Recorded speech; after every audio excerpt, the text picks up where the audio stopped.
কৃষ্ণ। নামহট্ট নিউজের পক্ষ থেকে সবাইকে সুস্বাগতম। তো আপনারা দেখতে পাচ্ছেন আমরা বিগত এই 4 দিন ধরে অপ্রাকৃত আনন্দে হাজার হাজার ভক্ত মাঠে ময়দানে, আনন্দের সীমা নেই। তাই আপনারা যারা নামহট্ট নিউজে চোখ রেখেছেন তারা সঙ্গে থাকুন, দেখতে পাবেন। আমরা এই মহীশূরা ময়দান থেকে বেরিয়ে যাব। এটা হচ্ছে আমাদের কোলদ্বীপ। এই কোলদ্বীপ থেকে আমরা ঋতুদ্বীপের দিকে অগ্রসর হব। আমরা এখন সমুদ্রগড়, সমুদ্রসেন রাজার এই পাহাড় দর্শন করব। তারপরে আমরা যাব গৌর গদাধর মন্দির। গৌর গদাধর মন্দির থেকে সেখানে ব্রেকফাস্ট প্রসাদ পেয়ে আমরা মাঙ্গনপুরের উদ্দেশ্যে সেখানে গমন করব। সেখানে গমন করে সেখানে রাত্রিবাস, প্রসাদ, হরিনাম সংকীর্তন, সন্ধ্যা আরতি, এই অপ্রাকৃত আনন্দ আপনারা ঘরে বসে লাভ করবেন নামহট্ট নিউজের পক্ষ থেকে। আমাদের সঙ্গে থাকুন। আমি আপনাদের করজোড়ে অনুরোধ করছি, আপনারা এই প্রোগ্রাম দেখে আপনাদের মনুষ্য জীবন সার্থক করুন। হরে কৃষ্ণা। নাচে রে নাচে রে নিতাই গৌর দ্বিজ মনিয়া।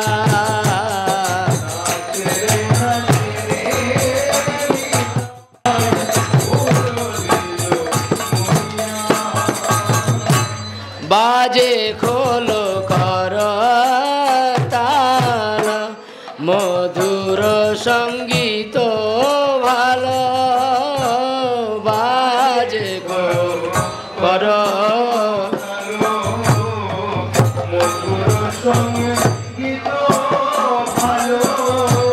গগন ভরিল হরিধনিয়া।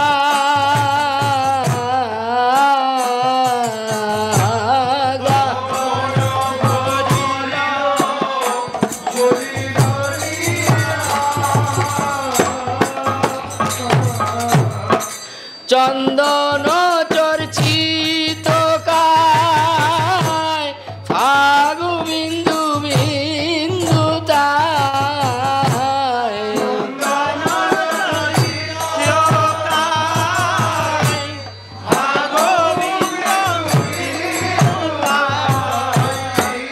বনমালা দোলে ভালে বনিয়া।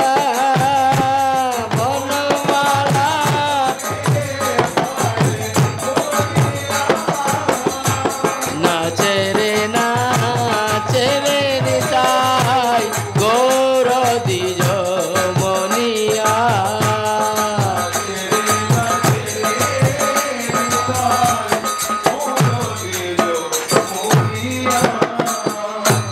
গলে শুভ্র উপবীত রূপকটি কামাজিত। গলে শুভ্র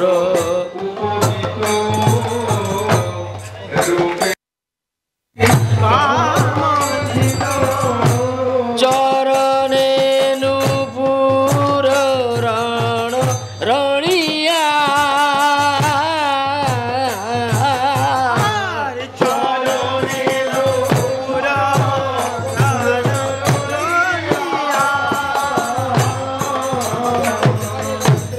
দুই ভাই নাচি যায় সহচর গণ গায়। দুই ভাই নাচি যায় সহচর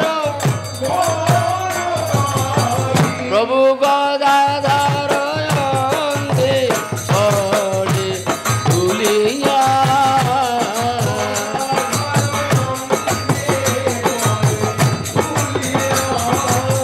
নাচে রে নিতাই গৌর দ্বিজ মনিয়া। আপনারা এই নবদ্বীপ ধাম পরিক্রমা করতে করতে এখন যে স্থানে এসেছেন এই স্থানের নাম হচ্ছে সমুদ্রগড়। এখন এই যে সমুদ্রসেন আর হচ্ছে কি ভীমসেন, তারা দুইজনেই হচ্ছে কৃষ্ণ ভক্ত। বোঝা গেল? তো এই দুইজনের মধ্যে কাকে আপনারা ভাগ্যবান বলে মনে করেন? হ্যাঁ, কে? কে? সমুদ্র সেন।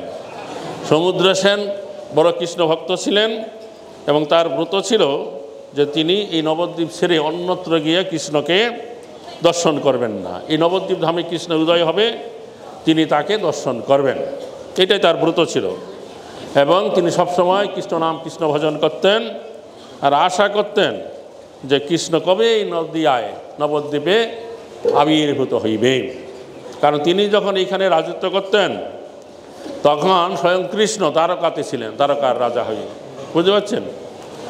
তারপরে এক সময় যখন পাণ্ডবেরা অশ্বমেধ যজ্ঞ করবেন তখন কি হলো, চারি ভাইকে যুধিষ্ঠির মহারাজ চারিদিকে পাঠালেন সমস্ত রাজাদেরকে পরাস্ত করে তাদের কাছ থেকে কর আদায় করতে। তো ভীমসেনের উপরে দায়িত্ব পড়েছিল এইদিকে পূর্ব দিকে। ভীমসেন যখন এলেন তখন সমুদ্র সেন চিন্তা করলেন যে পাণ্ডবেরা হচ্ছে কৃষ্ণের বড় প্রিয়, আমি যদি সমুদ্র সেন পাণ্ডবকে যদি বিক্রম দেখাইতে পারি তখন সে কৃষ্ণকে স্মরণ করবে আর কৃষ্ণ এসে কি করবে, তাকে রক্ষা করবে আর আমি তখন কৃষ্ণকে দর্শন করতে পারবো। তখন সেই যুদ্ধ অনেক হাতি ঘোড়া সৈন্য সামন্ত নিয়ে কৃষ্ণকে স্মরণ করে তিনি যুদ্ধযাত্রা করলেন। আর এইটা ছিল সেই সমুদ্র সেন রাজার যুদ্ধক্ষেত্র এইখানে। এবং এখানে এসে তিনি যুদ্ধ করতে লাগলেন কৃষ্ণ নাম করে করে। তখন ভীম আর যুদ্ধ করে এতে পারছেন না, তখন তিনি কৃষ্ণকে স্মরণ করছেন, হে কৃষ্ণ তুমি রক্ষা করো, সামান্য দেশের একটা রাজা, তার কাছে যদি আমার পরাজয় হয়ে যায় সমস্ত লোক ক্ষত্রিয় সমাজ আমাকে ধিক্কার দিবে। তখন এই দুই ভক্তের ইচ্ছা প্রার্থনা অনুসারে ভগবান শ্রীকৃষ্ণ এই যুদ্ধস্থলে যেখানে আপনারা বসে আছেন এখানে এসে আবির্ভূত হয়ে গেলেন। তখন সমুদ্র সেন রাজা সেই কৃষ্ণের রূপ দর্শন করে তিনি কান্না করে তার স্তবস্তুতি করতে লাগলেন। তখন প্রার্থনা জানালেন, আমি গৌরাঙ্গ রূপে আপনাকে আমি দেখতে চাই। তখন কৃষ্ণ কী করলেন, কুমুদ বনে তিনি রাধারানী এবং অন্যান্য সখীগণ সঙ্গে গোপীগণের সঙ্গে গোচারণ লীলা অপরাহ্নকালে সেই লীলা দেখালেন। তারপরে মহাপ্রভুর মহাসংকীর্তনের রূপে দেখলেন, মহাসংকীর্তন বেশ ভক্তগণকে নিয়ে মহাপ্রভু হরিনাম কীর্তন করছেন।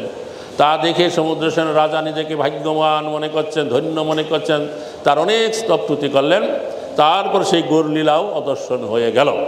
তখন রাজা কান্না করছেন। তখন ভীমসেন মনে করছে এই রাজা এখনে আমার ভয়ে ভীত হয়েছে, এখন আর কান্না করছে। তখন তিনি বিক্রম দেখালেন। সমুদ্র সেন রাজা যেই জন্য তিনি যুদ্ধ করতে এসেছিলেন তা পূর্ণ হলো। তখন তিনি পরাজয় স্বীকার করে ভীমকে কর প্রদান করলেন। তখন ভীম কী করলো, কর নিয়ে অন্য দেশে চলে গেল। সমুদ্র দেশের লোকেরা তারা ভীমের জয় জয়কার দিতে লাগলো, ভীমের জয় হয়েছে, কিন্তু তারা আসল রহস্য কিছুই বুঝিতে পারিল না। হরে কৃষ্ণ। কাজেই সমুদ্র সেন হয়েছে একজন ভাগ্যবান রাজা। তিনি কৃষ্ণলীলা কৃষ্ণ দেখলেন, কুমুদ বনের লীলা দেখলেন, আবার মহাপ্রভুর মহাহরিনাম সংকীর্তন বেশ দেখলেন।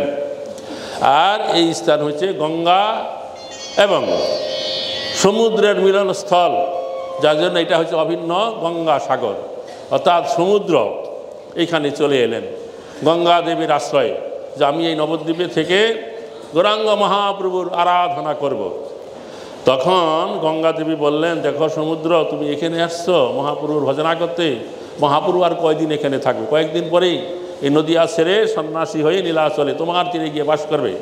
তখন আসল তত্ত্ব কথা সমুদ্র বলছে যে না না না, এই নবদ্বীপ হচ্ছে মহাপ্রভু নিত্য ধাম, তিনি নিত্য ধাম ছেড়ে এই নবদ্বীপ ছেড়ে কখনো অন্য কোথাও যায় না। যদিও একটা বাহ্যিক স্বরূপে তিনি কিছুদিন এই নদিয়ার বাইরে গিয়ে তিনি অবস্থান করবেন, কিন্তু নিত্যকাল তিনি এই নবদ্বীপেই অবস্থান করেন। কাজেই আমি তোমার আশ্রয় থেকে আমি মহাপ্রভুর ভজনা করব। তাই এখানে হচ্ছে গঙ্গা সাগর, গঙ্গা এবং সাগরের মিলন, আর এখানে অভিন্ন দ্বারকাপুরী। নিতাই গৌর প্রেমানন্দে হরি হরি বল বল হরি। শুরু হচ্ছে আজকের নাটক সমুদ্র সেন উদ্ধার।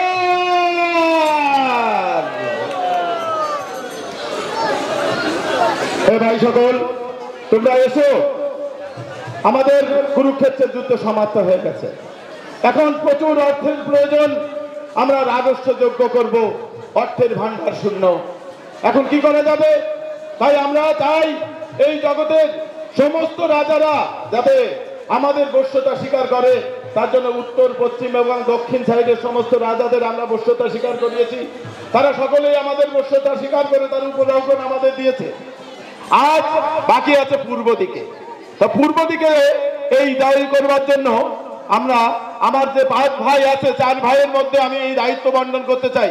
হে ভাই সকল, তোমরা বলো কে তুমি এই দায়িত্ব নিতে চাও? পূর্ব দিক জয় করে সমস্ত রাজাদের বশ্যতা স্বীকার করিয়ে তোমরা আমাদের উপগ্রহণ করে নিয়ে এসে এই রাজস্বকে যোগ্য করবার জন্য সহযোগিতা করবে। বলো কে তোমরা দিতে চাও? এই দায়িত্ব আপনি আমাকে দেন দাদা। ঠিক আছে, আমি ভেবে দেখছি সহদেব এই দায়িত্ব নিতে চাইছে। আর কোনো ভাই তোমরা কি এই দায়িত্ব নিতে চাও? এই দায়িত্ব আমার মাথায় অর্পণ করে আমি রাজ্য চাই করে আপনার পাণ্ডবদের সাহায্য করব। তুমি বলো, দেখেছেন আমার ভাইরা কিরকম, সকলেই এই আমাকে সহযোগিতা করবার জন্য এসছে। হে ভাই সকল, আর কেউ? অর্জুন? দাদা, এরা আমার কনিষ্ঠ, আর আমি তৃতীয় পাণ্ডব অর্জুন থাকা সত্ত্বে আপনি এই দায়িত্ব আর কাকে দেবেন? আপনি আমাকেই দিন, আমি আপনার রাজ্য চরণে আপনার অর্পণ করব। হ্যাঁ, তুমি ঠিকই বলেছো, ঠিকই বলেছো তুমি। কিন্তু তো তুমি আমাকে ভাবতে হবে, পূর্ব দিকে আছে রাজা সমুদ্র সেন, আরো বড় বড় রাজা যাদের পরাক্রম করা খুবই কঠিন। তাই আর আমাকে একটু ভেবে দেখে তবে তোমাদের এই দায়িত্ব দিতে হবে। দাদা, অর্জুন আমার অতি কনিষ্ঠ, এই দায়িত্ব আমাকেই দিন। আমি অত্যন্ত পরাক্রমী ভাবে ওই সমুদ্র সেনকে আমি অতি অনায়াসে পরাস্ত করব। তুমি ঠিকই বলেছো ভীমসেন, তুমি ঠিকই বলেছো। ওই সমুদ্র সেন সহ ওই রাজাদের পরাস্ত করতে চলে তোমাকে ভীমসেনকে এই দায়িত্ব দিতে হবে। হে ভীমসেন, তুমি তাড়াতাড়ি যাও, যত শীঘ্র পারো পূর্ব দিকে সমস্ত রাজাদের বশ্যতা স্বীকার করিয়ে তাদের উপঢৌকন নিয়ে তুমি এই সমুদ্র এখানে ফিরে এসো, এই হস্তিনাপুরে, যাতে আমরা খুব তাড়াতাড়ি এই রাজস্ব যোগ্য করতে পারি।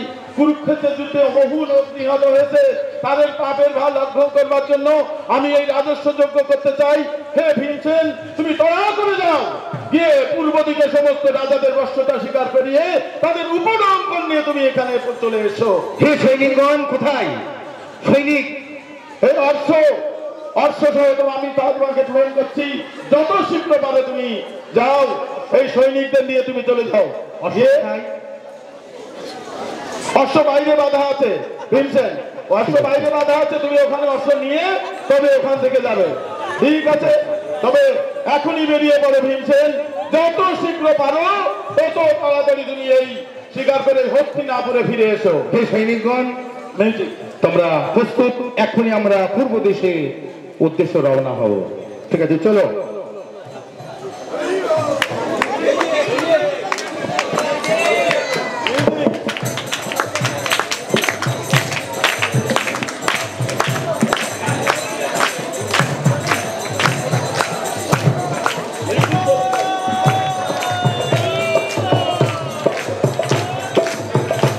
আমরা এই পূর্ব দিকে চলে এসেছি।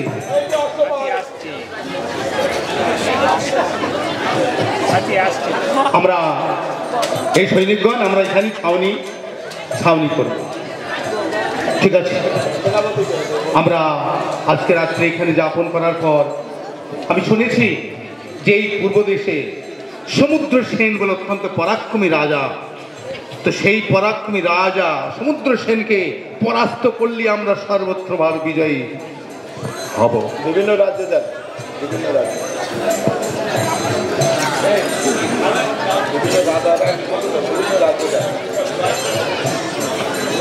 বিহার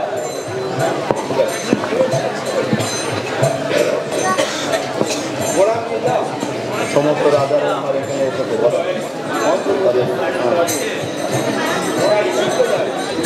চলো, ইতিমধ্যে সমস্ত রাজা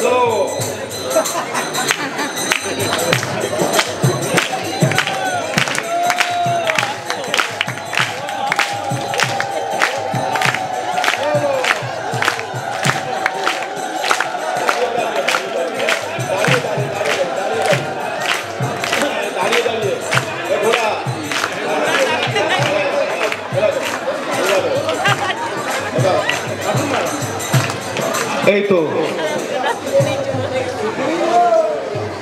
আমরা সমস্ত রাজারা এখানে এসেছে। হে রাজাগণ, আপনারা আপনাদের উপরাও নিয়ে আসুন।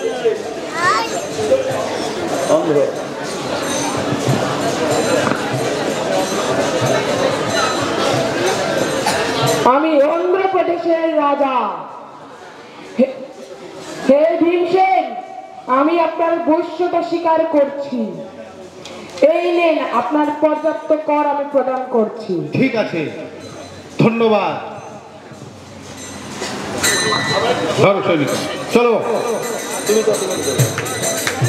এই ঘোড়াটা কোথায় গেল? Round round.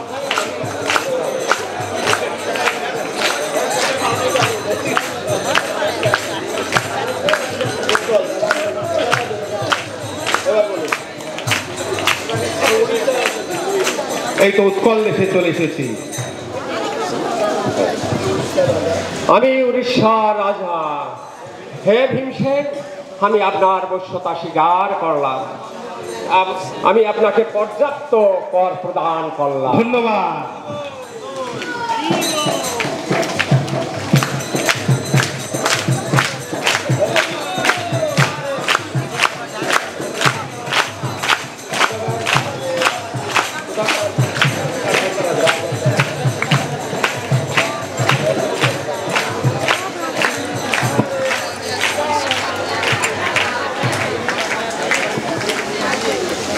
महाराज, हम झारखंड का राजा हूँ।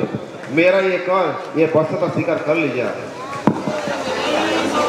ধন্যবাদ ঝাড়খণ্ড রাজা।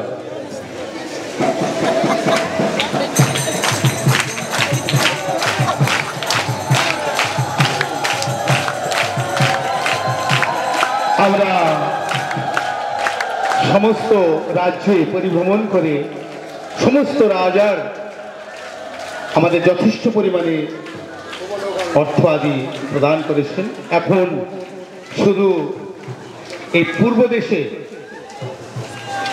সমুদ্র সেনকে পরাজিত করতে পারলে আমরা সর্বতভাবে বিজয় লাভ করব। চলো আমরা এখানে ছাউনি পাতি।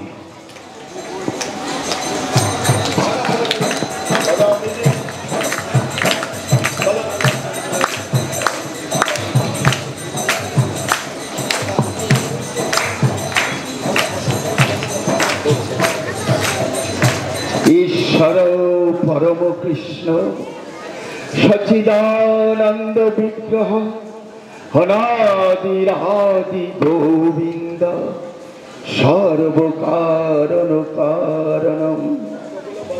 হে অনাদিরাদি গোবিন্দ, সর্বকারণের কারণ, হে ভগবান শ্রীহরি, হে মুকুন্দ, হে মুরারি, আর কত কাল আমি আপনার অপেক্ষা করব?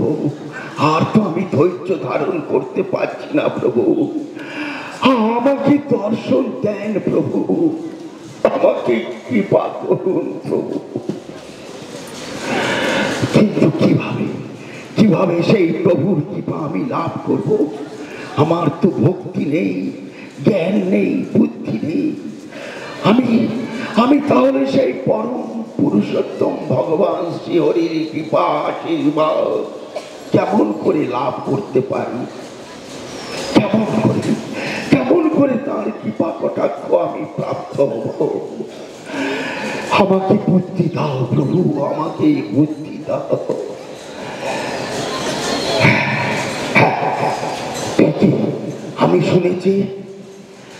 আমি শুনেছি হস্তিনাপুর থেকে পঞ্চম পাণ্ডবের মধ্যম পাণ্ডব ভীমসেন আমাদের এই বঙ্গভূমিতে আসবে। পঞ্চপাণ্ডব ভগবান শ্রীহরির অত্যন্ত প্রিয় পাত্র। তারা অশ্বমেধ যজ্ঞ শুরু করেছে, এক এক করে চারিদিক তারা জয়লাভ করেছে, কিন্তু এখনো পর্যন্ত আমার এই গৌর দেশে তিনি আসেননি। নিশ্চয়ই আসবেন।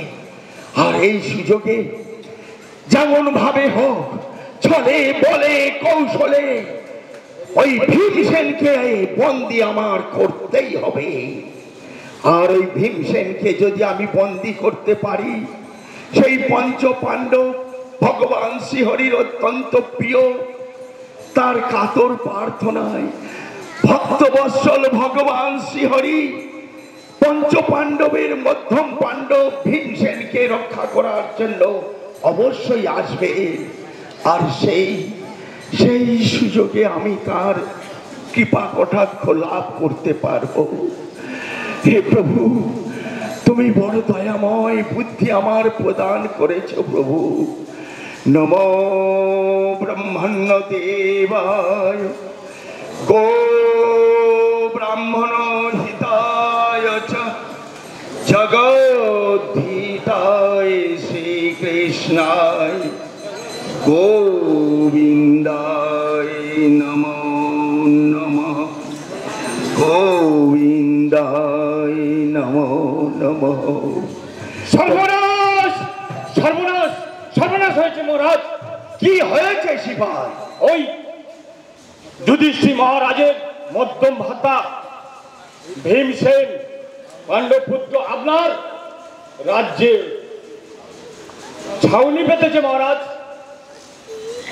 মধ্যম পাণ্ডব ভীমসেন আমাদের সীমান্তে ছাউনি ফেলেছে? হ্যাঁ মহারাজ। কি কৌশল! কৌশল তাদের এই একটাই, এই গৌরভূমি বঙ্গভূমিকে তারা করায়ত্ত করতে চায়। ঠিক আছে, ঠিক আছে, আমরা যথার্থ জবাব তাদের দিতে চাই। হ্যাঁ সৈনিক যাও, আমাদের সেনা সৈন্য সব প্রস্তুত করো। এই মুহূর্তে আমরা ভীমসেনের সঙ্গে যুদ্ধ করতে প্রস্তুত হব। এখনই তুমি যুদ্ধে ঢঙ্কা বাজিয়ে দাও, চলে যাও। সমস্ত সৈন্যবান নিয়ে সৈন্যবান চলুন, আমরা উপযুক্ত তাদের আমরা উপযুক্ত ব্যবস্থা করে দেবো। চলো চলো।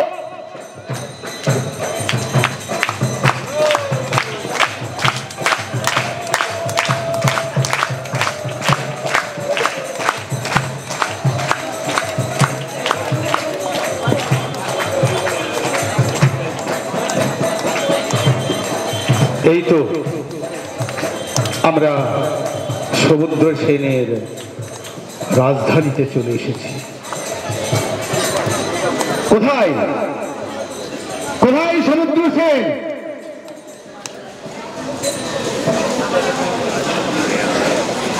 ভীমসেন, তোমার সাহস দেখছি অত্যন্ত চূড়ান্তে উঠে গিয়েছে। তুমি এই ভীম সমুদ্র সেনের শক্তির সঙ্গে অবগত নও, তাই তোমার এত বড় স্পর্ধা। আমার রাজ্যে আমার বিনা অনুমতিতে তুমি প্রবেশ করেছ। তোমার কথা দেখছি খুব বড় বড়। তোমার এই গদা, তাই হোক, আমি তোমার বশ্যতা স্বীকার করতে চাই না।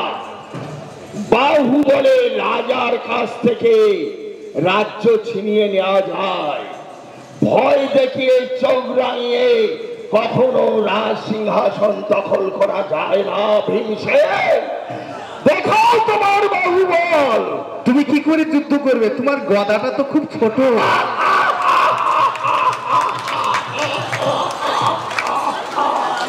ভীমসেন গদাই যুদ্ধ করে না, যুদ্ধ করে বাহুবলে।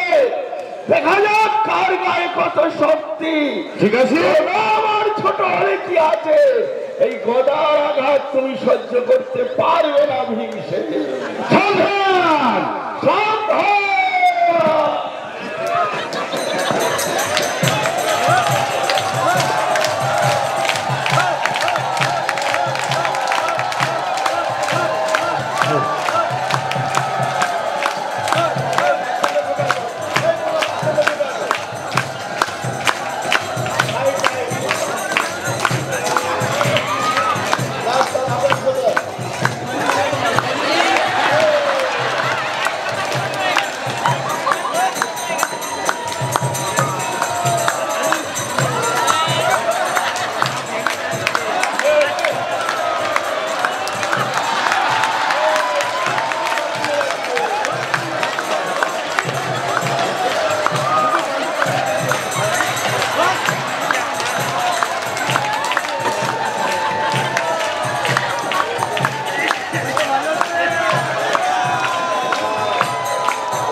সিপাই বন্দি করলো। হে ভক্তবৎসল, হে কৃষ্ণ, হে দীনদয়াল, রক্ষা করো। তোমরা শান্ত হও সমুদ্র সেন, শান্ত হও ভীমসেন। এসেছ প্রভু, তুমি এসেছ আমার এই রাজ্যে, আমার 100 কোটি দণ্ডবোধ প্রণাম গ্রহণ করুন হে প্রভু, গ্রহণ করুন। নমো ব্রহ্মণ্যদেব গো ব্রাহ্মণ হিতায় জগদ্ধিতায় শ্রীকৃষ্ণায় গোবিন্দায় নমো নমঃ। হে করুণাময়, কি অপরূপ রূপ শিরে শিখে বিচ্ছ, পিতবসনধারী করে মুরলীধারী, বংশী বদন মুখমণ্ডল হাসি হাসি, চোখ দুটি তার টানা টানা, কি ললাটে অপরূপ শোভা তিলক। হে প্রভু, তুমি আমাদেরকে কৃপা করো প্রভু। এই যুদ্ধ করার কোনো বাসনা আমার ছিল না। আমি জানি পঞ্চ পাণ্ডব আপনার অত্যন্ত প্রিয় ভক্ত, তাই আপনার ভক্তকে দুঃখ দেওয়া, আঘাত করা, এটা তো আমাদের কারোই কাম্য নয়। তথাপি আপনার দর্শন পিপাসু হয়ে আমি এই ভীমসেনকে বন্দী করেছি প্রভু। আমার সকল অপরাধ মার্জনা করুন প্রভু। আপনার এই ভক্তে দুঃখ দেওয়ার জন্য আমি দুঃখিত প্রভু, আমাকে ক্ষমা করুন। তোমরা যুদ্ধ বন্ধ করে এই ভীমসেনকে তুমি খুলে দাও, বন্ধন খুলে দাও, এবং তোমরা উভয়ই বন্ধুত্ব স্থাপন করো। যথা আজ্ঞা প্রভু, আপনার আদেশ অনুসারে এই সিপাহীগণ আমার পরম মিত্র ভীমসেনকে মুক্ত করে দাও। তিনি আমাদের পরম আত্মীয় অতিথি। হে ভীমসেন, আপনাকে বন্দী করার আমার কোনো বাসনা ছিল না। ভগবান এখানে আসুন। কেবল আপনার জন্য, আপনার চরণে যা কিছু আমি অপরাধ করেছি তা আপনি মার্জনা করবেন ভীমসেন। এসো আমরা এ ভয়ে ভয়ে ভাতৃবন্ধনে অধ্যক্ষ।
আমার এখানে উপস্থিত হয়েছে চম্পাহাটি।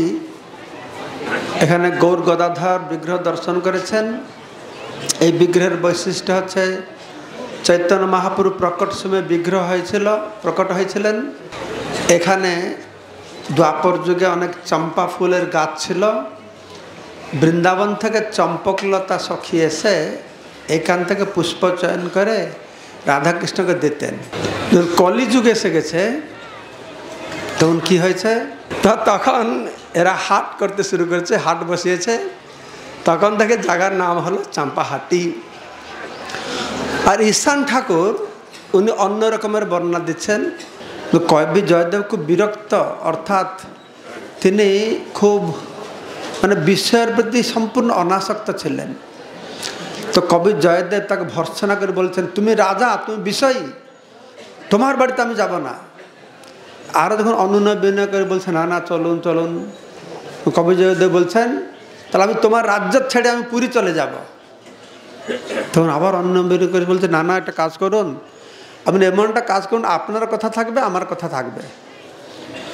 এই নদীর ওপারে এই জায়গাটার কথা বলছেন, চাম্পাহাটি স্থান আছে, সেইখানে একটা কুটিয়া বানিয়ে দেব, আপনি সেখানে ভজন করবেন, আমি আপনাকে বিরক্ত করতে যাব না, আপনি যদি অনুমতি দেবেন তাহলে আপনার চরণকমল দর্শন করতে যাব। তো এই কথা শুনে কবি জয়দেব খুব খুশি হয়ে গেছেন, সত্যি সত্যি বিষ্ণু ভক্ত। তিনি বলছেন দেখো তুমি আসল বিষ্ণু ভক্ত, আমি তোমাকে ধিক্কার করে ভর্ৎসনা করে কথা বললাম তোমাকে পরীক্ষা করবার জন্য, কিন্তু তা সত্ত্বেও তোমার মনে কোনো বিকার হলো না, তুমি অত বিনয় ভাব নিয়ে কথা বলছ, ঠিক আমি তোমার কথা রাখবো। তখন কবি জয়দেবের জন্য সুন্দর কুটিয়া এখানে বানানো হলো, পদ্মাবতীকে নিয়ে কবি জয়দেব এখানে অবস্থান করলেন। তখন অনেক এই চম্পা ফুল গাছ ছিল, এখন বেশি নেই। তো প্রতিদিন পদ্মাবতী কী করতেন, কবি জয়দেব তো রাধা মাধবের ভক্ত ছিলেন, তো মাধবকে চম্পা ফুল দিতেন। তো একদিন কবি জয়দেব দেখছেন সে মাধব বিগ্রহ যে শ্যামবর্ণ সে গৌরবর্ণে পরিণত হয়ে গেছে, আর সে রূপের মাধুরিমা কি সুন্দর বর্ণনা দেওয়া হয়েছে, সে সেই রূপের মাধুরিমা দেখে গৌরবর্ণ রূপে কৃষ্ণকে দর্শন করে। তৎক্ষণাৎ পদ্মাবতী আর কবি জয়দেব মূর্ছায় পড়ে গেছেন, জ্ঞান শূন্য হয়ে গেছেন। তারপরে গৌরাঙ্গ মহাপ্রভু তার সশরীরে প্রকট হয়েছেন, প্রকট হয়ে দুজনকে তুলেছেন, কবি জয়দেবকে আলিঙ্গন করে বলছেন তুমি আমার পরম ভক্ত, শুধু তোমাকে দর্শন দেওয়ার জন্য আমি প্রকট হলাম। তার গুণমহিমা করে বলছেন যে দেখো আমি এই নবদ্বীপ ধামে কিছু বছর পরে আমি এখানে প্রকটিত হব, আমি সন্ন্যাস গ্রহণ করে জগন্নাথ পুরীতে যাব, আর সেখানে অবস্থান করে তোমার যে রচিত গীত গোবিন্দ আমি আস্বাদন করব। তাই তুমি জগন্নাথ পুরীতে চলে যাও, জগন্নাথ পুরীতে চলে যাও, সেখানে থাকো গিয়ে। তো এই কথা বলে তো মহাপ্রভু অন্তর্হিত হয়ে গেছেন।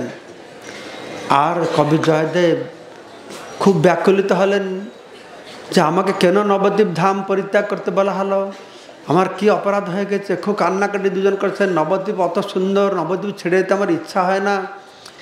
তখন এটা শূন্যবাণী হলো, কবি জয়দেব তুমি কোনো দুঃখ করবে না, তুমি পুরী যাও, তার দুটো কাজ হবে। তোমার ইচ্ছা ছিল পুরী যাওয়ার জন্য, তোমার বাসনা পূর্ণ হবে, তুমি জগন্নাথকে দর্শন করবে, আর তুমি যেরকম জগন্নাথ দর্শন করে তোমার বাসনা পূর্ণ হবে, পুরীতে জগন্নাথ অপেক্ষা করে বসে আছে তোমার দর্শন করবার জন্য। জয়দেব গীত গোবিন্দের মহিমা আপনারা শুনলেন, তা আমি সংক্ষেপে অল্প একটু কথা বলবো, বেশি কিছু না। এখানে এই যে গৌর গদাধর বিগ্রহ আপনারা দর্শন করলেন, অনেকেই করেন নাই, করবেন। এ হচ্ছে মহাপ্রভুর অন্যতম পারিষদ ভক্ত যে গদাধর পণ্ডিত আছেন, তার ভাই দ্বিজবাণীনাথের সেবিত বিগ্রহ, বুঝতে পারছেন? দ্বিজবাণীনাথ। তো মহাপ্রভু যখন গৃহত্যাগ করে সন্ন্যাসী হতে যাবেন, তো তিনি যে গৃহত্যাগ করে সন্ন্যাসী হবেন তার কয়েকজন গুটি কয়েক ভক্ত তা আগে জানতে পেরেছিলেন, তার মধ্যে দ্বিজবাণীনাথ তিনিও জানতে পেরেছিলেন। এই কথা শুনে তিনি কান্নায় এত আকুল বেকুল হইলেন, তিনি তখন এই গৌর গদাধরকে বললেন যে তোমরা এই মায়াপুর নবদ্বীপ ছেড়ে চলে যাবে দেশান্তরে, তাহলে হরে কৃষ্ণ, তাহলে আমিও আর এই নবদ্বীপ মায়াপুরে থাকবো না, আমিও দেশান্তরী হয়ে যাব। তখন এই গৌর গদাধর দ্বিজবাণীনাথকে বুঝালেন, হরে কৃষ্ণ, এই বসুন, যে তুমি যদি আমাদের বিরহ সহ্য করতে না পারবে, তাহলে তুমি এখান থেকে গঙ্গার পশ্চিম তীরে যে চম্পাহাটি নামক যে মনোরম গ্রাম আছে সেখানে গিয়ে তুমি বাস করো এবং আমাদের এই দুইজনের বিগ্রহ স্থাপনা করে তুমি গৌর গদাধরের সেবা করো। আমরা বিগ্রহ রূপে তোমার সেবা গ্রহণ করব। তারপরে সেই দ্বিজবাণীনাথ কিছু শান্ত হলেন। তো গৌর গদাধর যখন মায়াপুর ত্যাগ করে সন্ন্যাসী হয়ে নীলাচলবাসী হলেন, তার কিছুকাল পরেই এই দ্বিজবাণীনাথ শ্রী মায়াপুর থেকে এসে এখানে এই বসতি করেন এবং এখানে এই গৌর গদাধর বিগ্রহ সেবা প্রকাশ করে তার সেবা করতে লাগলেন। তো মহাপ্রভু যখন এই জগতে প্রকট ছিলেন, তার লীলা প্রকট লীলা চলছিল, তখন চারি জায়গায় চারি স্থানে তার এই বিগ্রহ প্রকাশিত হয়েছিল। তার এক হচ্ছে কালকে আপনারা দর্শন করেছেন, কালকে না পরশুদিন, যে নবদ্বীপ ধামে যে ধামেশ্বর মহাপ্রভু আছে, বিষ্ণুপ্রিয়া ঠাকুরানী সেবিত বিগ্রহ, সেই বিগ্রহ। আর এক হচ্ছে এখানে দ্বিজবাণীনাথ কর্তৃক প্রকাশিত এই গৌর গদাধর। আর এখান থেকে কিছুটা দূরে অম্বিকা কালনায় গৈরীদাস পণ্ডিতের দ্বারা সেবিত প্রকাশিত গৌর নিত্যানন্দ বিগ্রহ। আর এক হয়েছে বৃন্দাবনে দ্বাদশ আদিত্য টিলার উপরে এখনও আছে সনাতন গোস্বামীর দ্বারা স্থাপিত প্রকাশিত সেবিত গৌর নিত্যানন্দ বিগ্রহ। বুঝতে পারলেন? অর্থাৎ মহাপ্রভু আরে সনাতন গোস্বামী যখন বৃন্দাবনে দ্বাদশ আদিত্য টিলার উপরে মদন মোহনের জন্য মন্দির তৈরি করছিলেন, সেই সময় জগদানন্দ পণ্ডিত তিনি ওই নীলাচল থেকে মহাপ্রভুর আজ্ঞা নিয়ে তিনি বৃন্দাবন দর্শনে আসছিলেন। তখন জগদানন্দ পণ্ডিতের কাছে মহাপ্রভু বললেন যে সনাতন কি করছে, দ্বাদশ আদিত্য টিলায় মদন মোহন বিগ্রহ তৈরি করছে মন্দির, তো তুমি সনাতনকে গিয়ে বলবে তার পাশে যেন সনাতন আমার জন্য যেন একটা জায়গা রাখে। এই সংবাদ প্রাপ্ত হয়ে সনাতন গোস্বামী মদন মোহনের মন্দিরের পাশেই আরেকটা মন্দির করলেন এবং সেখানে গৌর নিত্যানন্দ বিগ্রহ স্থাপনা করে সেবা প্রকাশ করলেন। এই চারি বিগ্রহ এখনও এই চারি স্থানে বর্তমান আছে। তারপরে যত বিগ্রহ মহাপ্রভু লীলা সম্বরণ করবার পরে ক্রমে ক্রমে হয়েছে। বোঝা গেল? মনে থাকবে? প্রথম বিগ্রহ নবদ্বীপ ধামে ধামেশ্বর মহাপ্রভু, দ্বিতীয় হচ্ছে এখানে গৌর গদাধর, আর অম্বিকা কালনায় গৌর নিত্যানন্দ, বৃন্দাবনে দ্বাদশ আদিত্য টিলায় গৌর নিত্যানন্দ। হরে কৃষ্ণ। তো যাই হোক, এইভাবে এইখানে এই গৌর গদাধর সেবিত হয়ে আছেন বহুকাল থেকে। কতকাল থেকে? ধরুন 500 বছর, 550 বছর থেকে। আর তারপরে এই বিগ্রহের সেবা একসময় বিপর্যয় হয়েছিল। তখন ভক্তি সিদ্ধান্ত সরস্বতী ঠাকুর প্রভুপাদ এই সেবা তিনি গ্রহণ করেন। অনেক কাল পার হয়ে গেছে। তারপরে তার একজন শিষ্য, তার আগে নাম ছিল কি, সতীশবাবু, সতীশ প্রভু, তিনি এই বিগ্রহ দীর্ঘকাল থেকে সেবা করছিলেন। একবারে বৃদ্ধকাল অবধি বৃদ্ধকালে তিনি বাবাজি দীক্ষা গ্রহণ করেন। তার নাম হয় নয়নানন্দ দাস বাবাজি মহারাজ। তো বৃদ্ধকালে তিনি অশক্ত হয়ে গেলেন, মায়াপুরে পুরী মহারাজের মঠে বাস করলেন। তখন থেকে নিত্যানন্দ প্রভু এই সেবা আবার গ্রহণ করলেন। নিতাই গর্বে আনন্দে হরি হরি বল। তো যাই হোক, এইভাবে এই সেবা চলছে। আর এটা আপনারা শুনলেন, এ হচ্ছে ঋতুদ্বীপ। ঋতুদ্বীপ কেন? কারণ 6টা ঋতু আছে, আপনারা জানেন তো, গ্রীষ্ম, বর্ষা, শরৎ, হেমন্ত, তারপরে শীত, বসন্ত। তো গৌরাঙ্গ মহাপ্রভু এই জগতে এই নবদ্বীপ ধামে তিনি আবির্ভূত হবেন। তখন এই ষড় ঋতু, এটা ভক্তি রত্নাকর গ্রন্থে আছে, এইখানে বসে তারা তখন নিজেদের মধ্যে ভীষণ কোলাহল করলেন। তারা চাইলেন কোন ঋতুতে মহাপ্রভু এই জগতে আসবে। তো ষড় ঋতু প্রত্যেকে দাবি করলেন আমার ঋতুতে মহাপ্রভু আসবে। তখন কোনো মীমাংসা হয় না, তখন তারা একটা মীমাংসার সূত্র বের করলেন যে আসো আমরা সকলে বসে একত্রে বিচার করি যে কোন ঋতুটা উত্তম, সেই ঋতুতে ভগবান গৌরাঙ্গ মহাপ্রভু এই জগতে আবির্ভূত হবেন। তখন তারা একে একে ধরে ধরে বিচার করতে লাগলেন যে গ্রীষ্মকাল, বৈশাখ জ্যৈষ্ঠ, প্রচণ্ড কি গরম, রৌদ্রোত্তাপ, তারপরে বর্ষাকালে বৃষ্টি হয়, রাস্তাঘাট কদমাক্ত হয়ে যায়, ভালো না। তারপরে শরৎ ঋতু, তাও ওই রকমই। তারপর হেমন্ত ঋতু এরকম, শীতকালে শীত। তারপরে আছে কি বসন্ত ঋতু। এই বসন্ত ঋতু সব দিক দিয়ে উত্তম। এই সময়টা শীতও থাকে না, গরমও থাকে না, রৌদ্রের তাপও তেমন নাই, আবার বেশি ঝড় বৃষ্টিরও আশঙ্কা নাই। তাই এই বসন্ত ঋতু হচ্ছে উত্তম। তাই সকলে এক বাক্যে স্বীকার করলেন এই বসন্ত ঋতুতে এই গৌরাঙ্গ মহাপ্রভু এই জগতে অবতীর্ণ হইবেন। এই জন্য যেহেতু শর ঋতু এখানে বসে এরকম কোলাহল করে ঠিক করলেন, তাই এই দ্বীপের নাম হইল কি ঋতুদ্বীপ। নিতাই গৌর প্রেমানন্দে হরিবল, যা হচ্ছে অচ্চনাক্ষ ভক্তির পাদপীঠ। হরে কৃষ্ণ কৃষ্ণ কৃষ্ণ হরে হরে, হরে রাম রাম রাম হরে হরে। নিতাই গৌর সীতানাথ প্রেমানন্দে হরে হরি বল। এখন এইখানে মহাপ্রভু অনেক কথাই বললেন, আমি আর যে পুনরুক্তি কি আর করব। যে এখানে দ্বিজবাণীনাথ সেবা করছেন দীর্ঘকাল অবধি, আর নিত্যানন্দ পূর্ব পরিক্রমাকারী ভক্তগণকে নিয়ে এসে এখানে বিশ্রাম করলেন এবং দ্বিজবাণীনাথের অতিথি হলেন। আর দ্বিজবান পরের দিন সকালে উঠে যখন নিত্যানন্দ প্রভু এই নবদ্বীপ ধাম ভ্রমণ করতে করতে মায়াপুরে চলে যাবেন, তখন দ্বিজবাণীনাথ বললেন যে নিতাই চাঁদের সঙ্গে পরিক্রমা করি রঙ্গে, মায়াপুরে প্রভু গৃহে যাব, আমি এমন দিন আর কবে পাব। মায়াপুর থেকে পরিক্রমা করতে করতে বেরিয়েছেন নিত্যানন্দ প্রভু, জীব গোস্বামী, শ্রীবাস ঠাকুর আর অন্যান্য ভক্তবৃন্দ। আর এই গান থেকে দ্বিজবাণীনাথ সেই পরিক্রমাকারী ভক্তগণের সাথে যোগদান করলেন এবং মায়াপুরে মহাপ্রভুর গৃহে গেলেন। নিতাই গৌর প্রেমানন্দে হরি হরি বল, বল হরি।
হরে কৃষ্ণ।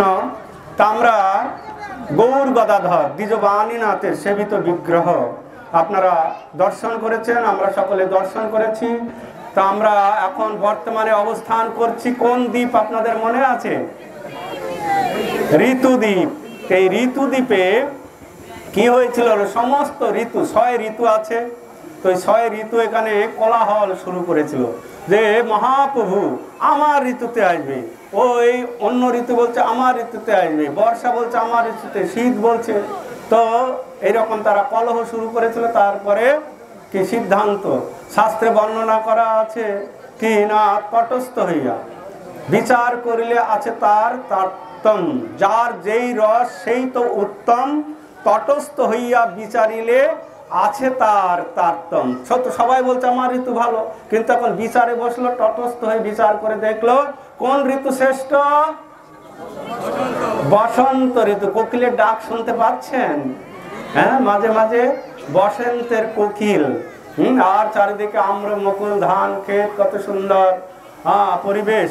তা আমরা সেই গদাধর গৌর দর্শন করে আমরা এখন যেখানে পৌঁছেছি, এটি খুব সুন্দর মাহাত্ম্যপূর্ণ স্থান। এই স্থানটি হচ্ছে রাধা কুণ্ড। জয় রাধা কুণ্ড কি, জয় রাধা কুণ্ড বর্ণন কি। তো এই ঋতুদ্বীপে এই রাধা কুণ্ড খুব সুন্দর। তো নিত্যানন্দ প্রভু সমস্ত ভক্তবৃন্দ যখন এই দ্বিজবাণীনাথের বাড়িতে ছিলেন, তো রাত্রি যাপন করেছিলেন। রাত্রি যাপন করে যখন বেরিয়ে আসলেন, তখন এই দ্বিজবাণীনাথও বলল যে আমিও তোমাদের সঙ্গে যাব। তো সেই প্রার্থনা করলেন। তো তখন সমস্ত ভক্তবৃন্দ কি হলো না, ওখান থেকে যাত্রা শুরু করলেন। তো আস্তে আস্তে তখন এইখানে এসে পৌঁছালেন। তো এইখানের মাহাত্ম্য বর্ণনা করছেন। এখান থেকে এখানে যখন নিত্যানন্দ প্রভু সহ পরিক্রমা হয়েছিল, এই রাত্রি এখানে যাপন করেছিলেন। তারপরে এখান থেকে বিদ্যানগরের উদ্দেশ্যে যাত্রা করেছিলেন। তা আমরা সেই পন্থা অনুসারে বিদ্যানগর পথে এখন যাত্রা শুরু করব। কৃষ্ণ সকলকে ধন্যবাদ প্রণাম। আজ আমাদের পরিক্রমা রাধাকুণ্ড শ্যামকুণ্ড দর্শন করলাম, করে এখন পরিক্রমা এগিয়েছে, খুব ভালো লাগছে। এই বছর যেরকম পরিক্রমা করতে পারছি, নেক্সট বছর যেন আরো আরো আরো বছর করতে পারি পরিক্রমা। হরে কৃষ্ণ।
সারদাপীঠ এই বিদ্যানগরে যে আশ্রয় গ্রহণ করে বড় বড় মুনি ঋষিরা জগতের অবিদ্যাকে নাশ করে।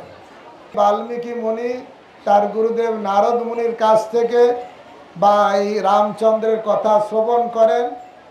আর ওই যে কাব্যরস প্রথম প্রকাশিত হয়েছিল, এখানে বলছেন এই জায়গায় এসে ওনার কাব্যরস পূর্ণতা প্রাপ্ত হয়। সমস্ত যারা যারা যে শাস্ত্রে দক্ষতা, সব এখানে এসেই দক্ষতা পেয়েছে। যেখানে গৌরাঙ্গ মহাপ্রভু বিদ্যালীলা এখানেই করেছে। বিদ্যার বিলাস, তর্ক করে লোকদের পরাস্ত করা। কারণ সার্বভৌম ভট্টাচার্য এখানে ছিলেন, উনি হচ্ছে দেবগুরু বৃহস্পতি। উনি ছাত্রদের পড়াতেন বিভিন্ন নৈয়ায়িক, বিভিন্ন দর্শন এখানেই পড়াতেন। কিন্তু মহাপ্রভু আসার আগেই উনি ভাবলেন আমি এখান থেকে চলে যাই, আর আমার প্রভু যদি হয় তাহলে ঠিক আমাকে কাছে টেনে নেবে। এই মনে করে মহাপ্রভুর আসার আগে আগে উনি চলে গেলেন। কোথায় গেলেন কে জানে? কোথায় গেলেন? সার্বভৌম ভট্টাচার্য পুরী ধামে। বর্ণনা আছে, কথিত আছে, শাস্ত্রে না থাকলেও কথিত আছে যে মহাপ্রভু এখানে এসে বিদ্যার বিলাস করতেন, সবাইকে শাস্ত্র আলোচনা করে করে পরাস্ত করতেন। আর কলম ছিল তো সঙ্গে, কলম নিয়ে এসেছিল আর এখানে পুঁতে দিয়েছিল একদিন। যখন এইখানে পুঁতে দিলেন, সেই কলম থেকে এই গাছটা হয়েছে। এই যে গাছটা দেখছেন, এই গাছটাকে বলা হয় কলম গাছ। এই গাছটা আপনারা অন্য কোথাও দেখবেন না। এই একটা আছে, এটাও আবার হয়েছে, কিন্তু অন্য জায়গায় বলছে, গ্রন্থে লিখছে যে প্রভুরা বা মহারাজরা যে এই গাছ অন্য জায়গায় কোথাও দেখা যায় না। কি গাছ, কি নাম অন্য কোথাও বলা যায় না, কিন্তু বলা হয় কলম গাছ। কি গাছ? কি গাছ?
হরে কৃষ্ণ।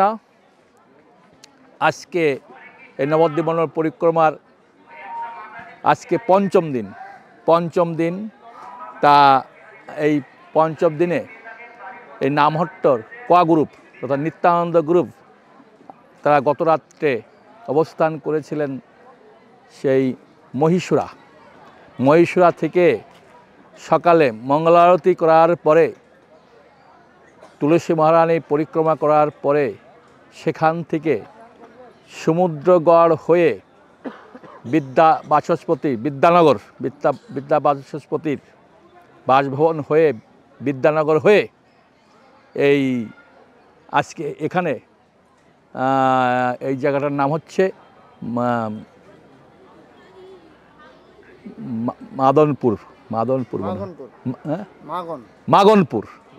মাগনপুরে অবস্থান করছেন। এখানে রাত্রে এখানে দুপুরে প্রসাদ হবে এবং বিকাল থেকে ভজন কীর্তন এবং এখানে আলোচনা হবে, মহাপ্রভুর বিনলীলা মহিমা আলোচনা হবে এবং রাত্রে সমস্ত ভক্তরা এখানে অবস্থান করবেন। হরে কৃষ্ণ কৃষ্ণ কৃষ্ণ হরে হরে, হরে রাম রাম রাম হরে হরে। কালকে আমরা মঙ্গলারতি করার পর এবং তুলসী মহারানী পরিক্রমার পর আমরা আবার এখান থেকে রওনা হব। কালকে অবস্থান হবে প্রতাপনগরে, এই নবদ্বীপে। হরে কৃষ্ণ, ধন্যবাদ।